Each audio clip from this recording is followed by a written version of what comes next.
여러분 안녕하세요. 이 시간에는 전 시간에 말씀을 드렸듯이 주역 개론에서 말씀을 드렸던 형이상과 형이하, 그리고 순과 역, 또 시간과 공간, 본체와 작용과 현상에 관련되어 있는 개념들을 우리가 어떻게 적용을 할 것인지, 삶 가운데서 어떻게 적용할 것인지, 그러니까 실제로는 공부하는 방법이라고 볼 수가 있는데, 자, 그와 관련해서 우리가 제일 잘 이해가 안 되는 개념들이 뭐냐면, 본성과 마음과 육신을 중심으로 해서 모아와 자와 얘기를 할 때, 모아와 자와 얘기를 할 때 잘 이해가 안 됩니다. 그래서 오늘은 그 부분에 대해서 좀 더 시간을 가지고 구체적으로 좀 설명하는 시간을 가져볼까 합니다. 우리가 이제 사고를 할 때예요. 사고를 하면 일반적인 사고 특징이, 이성적인 사고라고 할 때 사고 특징은 이것과 저것을 나누는 거죠. 나와 남을 나누고 나와 세계를 나누고, 그 나누어진 세계를 다시 뭐를 합니까? 언어를 통해서 표현하잖아요. 그러니까 처음에 사고를 통해서 일단은 나누는 겁니다. 그 다음에는 그 나누어진 사고 결과를 언어를 통해서 달리 표현하죠. 그럼으로써 우리가 그 언어를 통해서 표현된 것을 보면 언제나 언어는 이것과 저것을 나누어서 나타내고 있죠. 그러다 보니까 이 언어가 가리키는 것, 우리말로 이제 책이라는 언어가 가리키는 실제 이런 책이 우리가 있기 때문에 사람이라 이런 개념들이 실제로 있다고 생각을 하거든요. 일상적으로 상식적으로 생각하는 게 그런 겁니다. 그래서 이제 우리가 생각하는 나라는 게 과연 남과 구분되는 내가 있는 것인가, 이걸 시간과 공간의 측면에 적용해보고 형이상의 측면에 적용해볼 때, 우리가 지금까지 앞에서 공부했던 개념들로 적용해볼 때 그게 실제로 있는 것인가 없는 것인가를 살펴보는 시간을 가지려고 합니다. 자, 나누어서 우리가 남과 내가 구분되지 않는다면 남과 다른 나, 시간과 공간과 다른 나, 자연과 구분되는 나가 있다고 할 수가 없죠. 그래서 일반적으로 생각하는 게 이제 나와 세계를 구분해서 나가 있다라고 생각을 하는 겁니다. 그게 사고 방법인데, 자, 우리 그걸 한번 생각해 보는 이야기죠. 지금 우리가 그러면 나와 지금 나를 둘러싸고 있는 비어있는 공간, 지금 나를 싸고 있는 공기를 우리가 구분할 때 어떻게 구분하자는 건요? 구분하느냐가 문제입니다. 그걸 한번 생각을 해보시죠. 현재는 지금 우리가 옷을 입고 있는데 옷을 다 벗어야 되겠죠? 옷을 벗고 안경을 쓰고 있으면 안경도 다 벗어버리고, 몸의 장기 속에 만약에 그러면 뭐가 또 끼일 수도 있잖아요.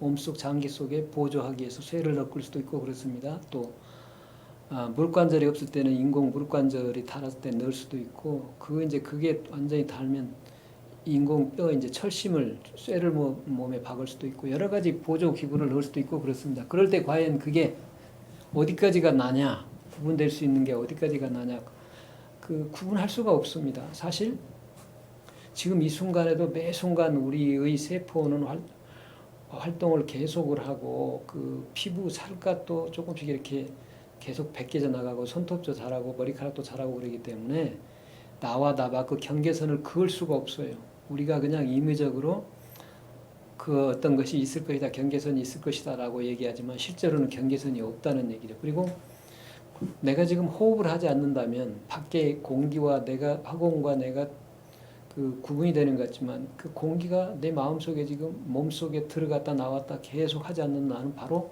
죽는 거죠. 내 몸속에 들어갔다가 밖으로 배출이 되면서 매 순간 의식을 하든 의식을 하지 않든 호흡을 하고 있기 때문에, 호흡을 멈추는 순간 나는 죽습니다. 그리고 밖의 물과 안의 물이 이처럼 물통에 담아서 물을 달리하지만, 빗물이 됐든 구름에 있는 그게 됐든 좀 이런 것들이 다 어때요? 우리가 생각으로만 구분할 수 있지 실제로는 구분할 수가 없습니다. 그 모든 것들이 다 하나로 쭉 연결이 되어 있는 것이죠. 그러니까 우리가 나라는 개념으로 표현할 수 있는 남과 다른 나라는 것, 다시 말하면 고유명사로 표현할 수 있는 것, 돌, 바위, 눈 이런 게 이 세상에는 하나도 없습니다. 그 세상 자체는 전일적이에요, 전일적. 온전한 하나다. 그러니까 구분할 수 없는 하나다 얘기죠. 바로 그걸 뭐라 그래요? 반호를 이거 본체 측면에서 하나다 그렇게 얘기를 하잖아요. 본체. 형이상의 도우 측면에서 본 이것과 저것이 구분할 수 없고 인간의 본성도 구분할 수 없다. 그렇게 얘기할 때 전이라다. 그런데 구분할 수 없는 것인데도 불구하고 자꾸 매 순간순간 나타났다가 사라지고 나타났다 사라지는 모습을 중심으로 해서 내가 있다고 생각을 하기 때문에 그러한 고정된 변하지 않는 고정된 일정한 모습을 가진 나는 없다. 그래서 무하다라고 얘기를 하는 겁니다. 무하. 그러니까 나가 없다는 말이 절대로 아닙니다. 나는 없다라는 말이 아니죠. 우리가 육신을 중심으로 해서 나와 남을 나누고 자아가 있다고 생각하기 때문에 그러한 나는 없다는 의미에서 무하라고 그럽니다. 그래서 언제나 우리는 무와 자아가 둘이 아니어서 이걸 뭐라고 그래요?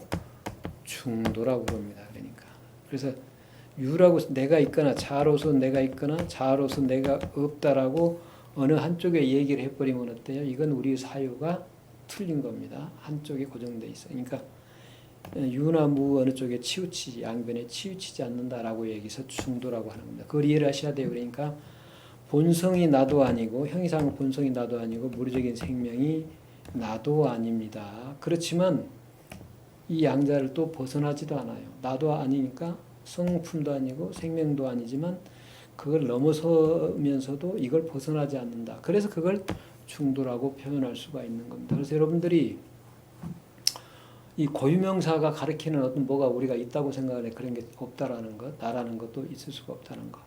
그 내 몸도 한번 그러면 내가 뭘로 구성되는데 또다시 생각을 해봅시다. 육신이 나라고 그런다면 육신이 눈알이 있고 입이 있다고 생각하는데 여러분 눈알이 있나요? 눈알로 보면 눈으로 보면 눈 동자가 있고 눈 동자를 이렇게 그 수정체 있다면 그걸 지지해주는 근육들이 또 있잖아요. 그리고 이걸 덮었다 열었다 덮었다 하는 눈꺼풀도 있고요. 이게 박혀 있는 뭐가 있어야 돼요 또 근육들을 교정할 수 있는 지탱할 수 있고 그걸 유지할 수 있는 이 머리가 있어요. 뼈가 있어야 되고 머리뼈 있죠 머리. 예. 그리고 이 뼈를 또 움직이는 그 지탱을 하려면 등 쪽에 척추가 있고 다리까지 다 연결이 돼 있잖아요. 그래서 눈알로 보면 어때요? 눈알로 보면 그 눈을 연결시켜주는 내 머리가 있어야 되고 머리와 연결된 몸이 있고 그 몸을 유지하기 위해서 내가 마시는 공기가 있어야 되고 물이 있어야 되고 그럼 어때요? 전부 연결에 대해서 구분이 안 되죠. 그럼 결국은 눈알로 보면 온 우주가 하나의 눈알이어서 눈알인 것과 눈알 아닌 것을 구분할 수 없기 때문에 눈은 존재한다라고 할 수가 없습니다. 이해가 되십니까? 이 입도 마찬가지죠. 입이 있다고 생각하지만 입으로 보면요. 위에 입술과 아래 입술이 있고 혀가 있고 안에 있는 이가 있고 이걸 유지시켜주는 턱도 있고 턱을 이렇게 연결시켜주는 근육들도 있고 그래서 그리고 그것들이 움직이기 위해서는 밥을 먹어야 되고 뭐 음식을 먹고 에너지를 섭취를 해야 되는데 그런 것들이 내 밖에 이렇게 음식이 전부 연결이 돼 있죠. 그렇게 생각해 보면 어때요? 이게 온 우주가 입일 뿐입니다. 하나의 입일 뿐이에요. 그래서 전혀 구분할 수 있는 게 입인 것과 입 아닌 것을 구분할 수가 없다 그 말입니다. 그렇게 보면요. 육신도 구분할 수 없을 뿐만 아니라 마음도 그래요. 마음도. 내 마음과 나의 마음이 구분도 할 수 있는 것 같지만 내 마음과 네 마음이 전혀 구분할 수가 없습니다. 허공과 같아서.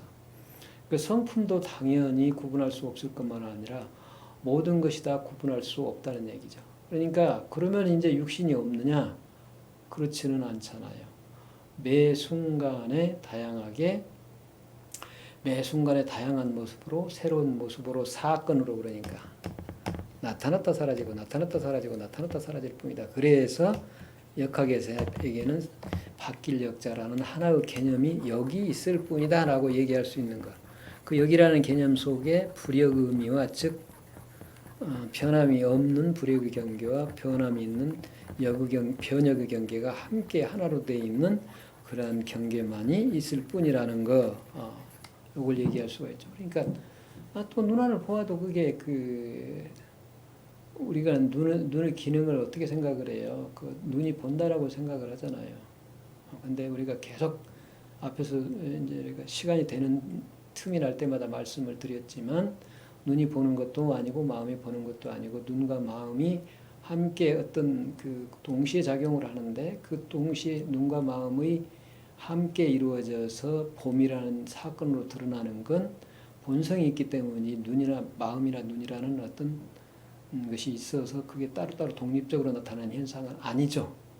그렇잖아요. 그러니까 눈이 본다고 할 수가 없어요. 보는 눈이 있다면 어때요? 밖에만 보는 게 아니라 안으로 봐야 되겠지만 눈알 자신도 못 볼 뿐 아니라 안도 못 보잖아요. 그죠?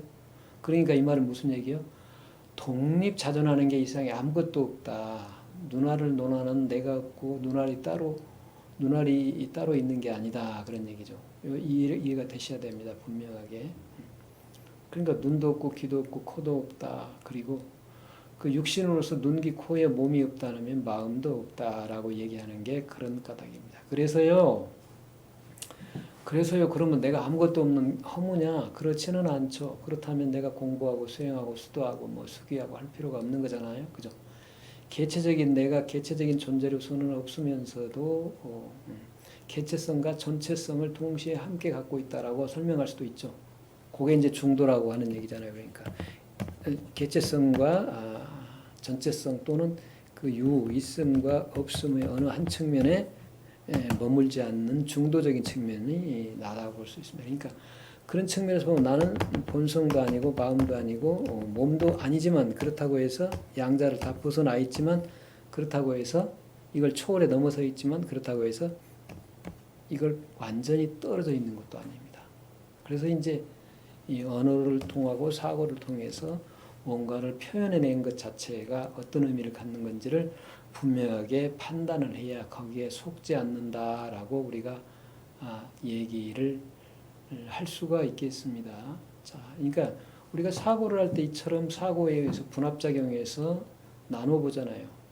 이 방법이 여러 가지가 있습니다. 예컨대 지금 여기다를 몸과 마음으로 나누고 본성으로 나누는 것도 나누는 작용이잖아요. 그리고 또 다시 또 뭘 나누어요? 마음을 다시 어떻게 나누죠? 마음을 수, 감각, 지각, 수, 그 다음에 상, 행, 식, 인식작용, 상, 사고작용, 행, 의지작용, 수, 감각, 지각. 마음을 또 이렇게 나누잖아요. 육신은 뭘로 나눠요? 지수화풍으로 나누잖아요. 지, 수, 화. 이제 불교만 이렇게 나눕니다. 이게 과거 측면에서 미립자로 나누고 화학적인 물질로 나눴다가 미립자로 나눴다가 여러 가지로 나눌 수 있죠. 그러니까 이게 전부 어떻게 해요? 쪼개보는 거잖아. 세포로 나누고 세포를 그 핵으로 나누고 전자 뭐 나누다가 그 세포 핵도 다시 또 쪼개고 하면 계속 미립자로 가는 거죠. 이 분합적인 사고를 하다 보면 그렇게 쪼개버리면 어때요? 인간의 형체도 사라져버리고 동물의 영혼이 전부 사라져버렸잖아요. 그러니까 전부 구분할 수 없는 경계에 이르는 겁니다. 이걸 합해도 똑같죠. 우리가 살펴본 게 그 눈으로 보면 온 우주가 눈이라는 것도 합해서 보는 거죠. 그러니까 쪼개봐서 나눠봐도 그렇고 합해봐도 사람으로서 나나 또는 동물과 다른 나, 식물과 다른 나, 생명이 없는 나, 생명이 있는 나 전부 구분할 수가 없는 겁니다. 사실은 구분했다는 얘기는 나누었다는 얘기는 이면에 뭐가 있어요? 합이 있죠. 분 이면에 합이 있고 합 이면에 분이 있는 겁니다. 그러니까 나누는 게 없으면 합해지는 게 없고 합해지는 게 없으면 나눠지는 게 없다는 얘기죠. 근데 분합하는 건 누구예요? 인간인 내가 하는 거죠. 자, 이런 측면에서 본다면 분합할 수 있는 어떤 것 물질적인 것도 없을 뿐만 아니라 그렇다고 해서 아무것도 없다라고 할 수 있냐? 그러니까 있다거나 없다라고 개념 규정을 해서 어느 쪽으로 있는 것 또는 없는 것이라고 표현할 수 없다 그 말입니다. 그게. 자, 이게 분명하게 이해돼야 나는 있다라고 할 수도 없고 없다라고 할 수도 없다라는 얘기가 됩니다. 그러니까 내가 의해서 행하는 행위가 내가 없다라면 이제 어떻게 돼요? 행위는 내가 하는 행위는 없는 거잖아요. 그러니까 무화가 되면 내가 없으면 그 어떤 것을 해도 행위가 없는 무의가 되죠. 그러나 자아가 있어야 비로소 어때요? 유의가 되잖아요. 그럼 이렇게 보면 마치 유의와 무의가 어떤 것이 있는 것 같지만 실제로는 어때요? 자아 무의라는 자아와 무아라는 어떤 것이 있는 게 아니잖아요. 그래서 중도라고 그럴 때는 어떻게 얘기를 해요? 그러니까 무의와 유의가 둘이 아니다라고 얘기를 하잖아요. 이게 지금 계속 우리가 어떤 수많은 개념들을 사용하지만 유인이 무인이 유심이니 무심이 하는 것들이 전부 다 어떤 실체가 있는 게 아니라는 걸 이걸 분명히 이해를 하시는 게 중요합니다. 그래서 그래야 사고가 자유롭고 사고가 자유로워야 말과 행동이 자유롭다 그런 얘기입니다. 생각이 자유로워야 어때요? 말과 행동이 자유롭습니다. 그러면 자유롭다 그러니까 방종하라는 얘기냐 아무렇게나 말이 된다는 얘기가 아니고요. 모든 존재가 이롭게 말하고 행동할 수가 있게 해서는 우리 사고 자체가 어떤 것이 그 모든 존재를 이롭게 할 수 있는 사고이고 말이고 행동인가를 파악할 수가 있어야 되죠. 그게 유나 무 어느 일면에 치우쳐서 사고를 하면 그런 사고를 자유로운 사고를 할 수가 없습니다. 그게 창의적인 사고를 할 수가 없다는 얘기죠. 그러니까 우리가 그 요즘에 창의적인 사고를 많이 얘기를 합니다. 틀에 박히지 않는 사고를 한다고 그럴 때 틀이라는 게 결국은 우리는 일반적으로 자아영매에 있어요. 유세계, 형해의 유세계 영매에 있고 그걸 넘어서서 깨달음을 가진 사람이란 무세계 영매에 있는 거죠. 근데 그걸 조금 한 단계 넘으면 유무가 둘이 아닌 중도라는 것에 또 얽매여 있으면 안 됩니다. 그러니까 이 중도라는 것마저도 넘어서야 자유롭다고 얘기할 수가 있는 거죠. 그래서 이것들이 전부 우리의 마음의 문제이다라고 얘기할 수가 있는 겁니다. 그러니까 자유로운 사고 또는 자유로운 말, 자유로운 행위, 즉 자유자재한 삶이란 이걸 한마디로 얘기하면 이제 삶이라고 할 수 있는데 자유자재한 삶이란 바로 우리가 이처럼 사고를 자유롭게 할 수 있어야 된다. 즉 우리가 사용하는 도구로서 어떤 언어, 소통하는 도구인 말이나 행동에 얽매이지 않고 사고에 얽매이지 않을 때 바로 자유로운 삶을 살아간다. 그렇게 얘기할 수 있습니다. 그러니까 우리가 사고가 나누고 뭔가 나누고 합할 수 있는 대상으로서 물질이나 그런 것이 있거나 물체가 있는 것이 아니다라는 것을 생각을 해야 된다. 그런 얘기를 이제 말씀을 드릴 수가 있겠습니다. 자, 오늘 이 시간에는 간략하게 나는 있는가에 대해서 우리가 유무를 중심으로 그리고 유무라는 언어를 중심으로 우리가 접근할 때 있다거나 하거나 없다고 하는 그런 어느 일면에 치우쳐서 우리가 사고를 할 수도 없고 언행을 표현할 수도 없다라는 걸 살펴봤는데 우리가 만약에 이제 유무라는 게 둘이라고 결코 하나일 수가 없다라고 생각을 해버리면 이제 유와 무라는 어떤 것에 얽매이게 돼요. 그렇기 때문에 유이면서 무이다라는 것 전혀 말이 불가능할 뿐만 아니라 유도 아니면서 무도 아니다라는 것 자체도 성립이 안 되버립니다. 근데 이제 언어를 보면 우리가 이 첫 번째 무엇이 있다, 무엇이 또는 무엇이 없다, 또는 있으면서 없다. 있는 것도 아니고 없는 것도 아니다. 이 네 번째 네 가지 경우를 벗어나서 말할 수 있는 게 없잖아요. 근데 이제 논리학의 측면에서는 유와 무를 얘기해요. 옳으면 옳은 것이고 그런 것이고 어떤 주장이 있으면 그 주장이 있는 것이지 그 주장을 내가 하지 않는다. 어떤 말의 이제 말의 문제인데요. 우리가 앞에서는 개념 중심으로 나라는 개념이 가리키는 대상이 있느냐 없느냐 또는 눈이라는 개념이 가리키는 대상으로서 눈이 있느냐 없느냐 고유명사 중심으로 살펴봤는데요. 이 고유명사가 연결이 되잖아요. 주어 수를 통해서 문장 글의 형식으로 문장의 형태로 나타나면 뭐가 돼요? 일정한 주장을 담고 있는 명제가 됩니다. 나는 사람이다. 나는 사람이다. 라고 얘기를 하거나 사람은 죽는다라고 얘기할 때 사람이 죽는다라는 일반적으로 다 옳다고 생각을 하잖아요. 근데 사람은 죽는다라는 명제가 그 주장이 옳은 것이냐? 사실은 본성의 차원에서 보면 옳지 않습니다. 태어남이 없기 때문에 죽는 것도 아니죠. 자, 그러면 이제 사람은 죽는다는 게 옳은 것이냐, 죽지 않는다는 게 옳은 것이냐. 자, 사람은 죽는 것도 아니고 사는 것도 아니다. 사람은 사는 동시에 매 순간 죽어가고 죽어가는 동시에 산다. 라고 얘기할 수 있습니다. 즉 유의무의 측면에서 얘기할 수도 있고 비유의 비무의 측면에서 이야기할 수도 있습니다. 그러니까 이게 문장의 측면에서 이게 주어의 수어의 내용인 그 수어가 가리키는 대상인 주어가 나타내는 건 없어요, 사실. 그래서 주장이라는 것도 그렇습니다. 시비 옳고 그름을 담고 있는 주장이라는 것 자체가 성립이 안 됩니다. 그러니까 우리가 학문할 때 일반적으로 그 어떤 하나의 문제 주제를 제시하고 그 주제에 대해서 내 주장이 옳음을 타당하는 글을 씁니다. 논문을 그렇게 쓰잖아요. 근데 그게 옳고 그름이 없어버리면 그런 주장을 제시할 글을 쓸 의미가 없어져 버리는 겁니다. 얘가 전혀. 그러니까 이게 논리적인 어떤 근거, 논리학의 근거가 사라져버리니 소멸이 돼버립니다. 여기서부터 유의무, 비유의, 비무라고 얘기하는 순간부터 유와 무의 이치적인 사고, 둘러보는 사고에서 넘어서 버리게 되기 때문에 이게 벗어나 버립니다. 그래서 바로 이 차원에서 논리학과 다른 그리고 서양의 문화, 서양의 철학, 서양 사상과 다른 동양 문화, 동양 사상의 특징들이 드러나기 시작하는 겁니다. 그래서 이걸 이해를 못하면 우리가 지금 주역을 아무리 얘기하고 동양의 무슨 도가의 그 도덕경을 얘기하고 무엇을 얘기하고 불과 불경을 얘기하더라도 이걸 이해할 수가 없습니다. 자, 오늘은 좀 간단하긴 하지만 우리가 그 너무도 쉽게 생각을 하고 당연하다고 생각하는 고유명사가 가리키는 대상이 언어가 가리키는 대상이 실제 하는 것인가에 대해서 살펴보았습니다. 오늘 이걸 마치겠습니다.